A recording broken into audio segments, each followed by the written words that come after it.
بالتلاتة فوز نادي الزمالك بالتلاتة، 3 أهداف 3 نقاط، التلاتة على حرف العين، على رأي أبو دم تقيل. فبصراحة الزمالك أو المباراة كلها بصراحة في الشوط الأولاني إمتاع كروي، الشوط الثاني سيطرة زملكاوية. وده ليه؟ الهدف الأولاني لا مؤاخذة ركب الزمالك على المصري نفسيا.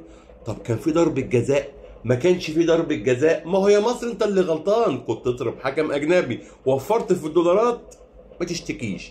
الخلاصة نادي الزمالك كان مذاكر قوي قوي قوي المصري، من الاخر فريرا فريرا كان مذاكر الكوكي قوي قوي قوي.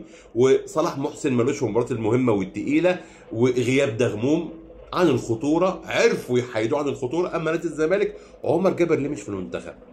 الواد ناصر ماهر النهارده كان بوم، البرازيلي كان تمام، لكن المذيع كان بيطبل له، يشوط حلو يشوط وحش يقول لك الكوره خطر. الخلاصه 3 نقاط صداره، فارق عن اقرب المنافسين بمعنويات وجماهيريه. لا جون ادوارد فرحان بيكو وهيصرف لكم مكافآت، هيصرفها لكم.